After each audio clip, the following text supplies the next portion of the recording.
به نام خدای بزرگ. درود به همیهنان گرامی. حزب کنگره ملی شادمان است که امروز نتایج نظرسنجی خود را اعلام می‌کند. این نظرسنجی که هیچ نوع پیشینی در تاریخ سیاسی کشور ما از جانب احزاب سیاسی ندارد، در نفس خود یک حرکت بی‌نظیر مدنی بوده و از اهمیت فراوان برخوردار است. ما سپاسگزار ده‌ها هزار شهروندی هستیم که در این روند شرکت کرده و خواسته‌های خود را ابراز کردند. همینجا می‌خواهیم تذکر دهیم که هزاران هزار هم میهن که در ایران مهاجرند به لحاظ محدودیت اینترنتی نتوانستند به صورت گسترده شرکت کنند. من در این مورد پیام‌های زیادی دریافت کردم. ما برای نخستین بار در تاریخ سیاسی کشور توانستیم خواسته‌های مردم را در مورد تصمیم‌های مهم میهنی از نقطه جهان، حتی کشورهای همچون رواندا، یوگاندا، کره جنوبی و سایر کشورها دریافت کنیم. حزب کنگره ملی این اقدام را تاریخی، پرارزش و حیاتی می‌داند. خوشبختانه در این نظرسنجی از 71 کشور جهان هم میهنان ما شرکت کردند که این نشان دهنده توجه و حس مسئولیت پذیری مردم نسبت به سرزمینشان است. نتایج نظرسنجی تصمیم‌های سیاسی و عملی برای امروز و آینده کشور را بیش از هر زمان دیگر پربار و غنی خواهد ساخت.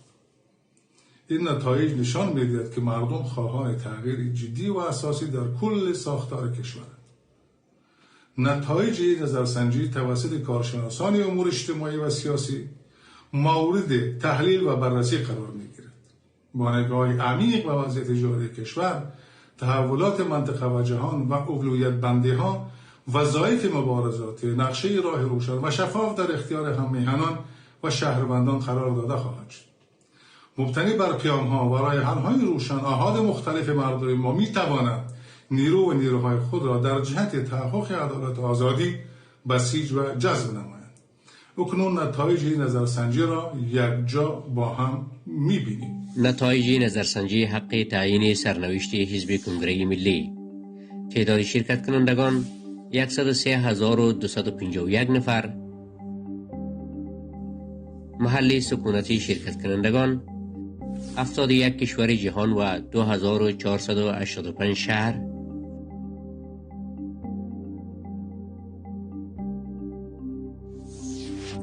جنسیت شرکت کنندگان 11% زن و 89% مرد.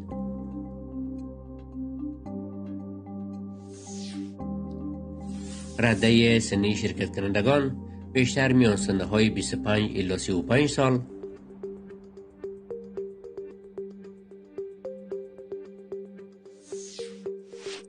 زبان شرکت کنندگان فارسی 81%، پشتو 7%، ازبکی 5%، ترکمنی 2%، بلوچی 1%، پشتویی 2%، نورستانی 1% و سایر زبانها 1%. و اکنون نظر شما در مورد آینده سیاسی کشور. نظام امارت اسلامی 4336 رای،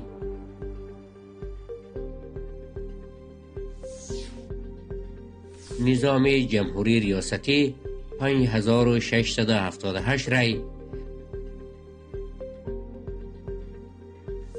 نظام جمهوری فدرال 45742 رای،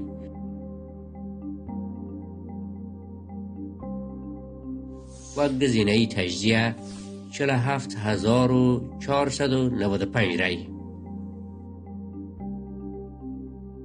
به این صورت از میان 103,251 مجموعه شرکت کنندگان 4.2% به نظام امارت اسلامی، 5.5% به نظام جمهوری ریاستی، 44.3% بر نظام جمهوری فدرال و در نهایت 46% به تجزیه رای دادند.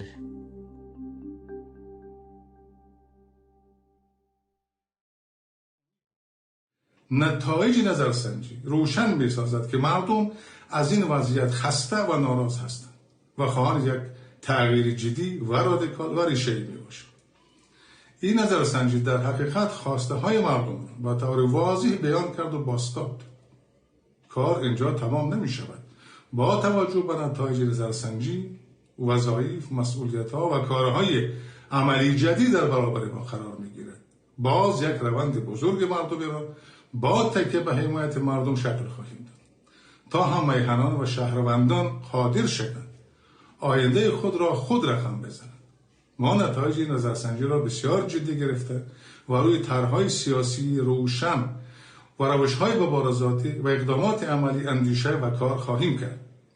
پیام ما به تمامی شهروندان، به ویژه کسانی که به فدرال و تجزیه رای دادند، این است که پس از این برای عملی شدن آرمان‌های مشترک همان رسیدن به عدالت اجتماعی و قومی از کار و پیکار نمایید. شما برنامه‌های ما را از طریق ایمیل خود دریافت خواهید کرد و آن برنامه‌ها را با توافق شما همرزمان به هم‌میهنان پیشکش خواهیم کرد.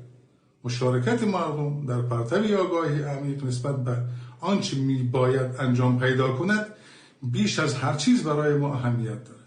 مردم باید خود تصمیم بگیرند، سرنوشت خود را تعیین کنند. با درودها.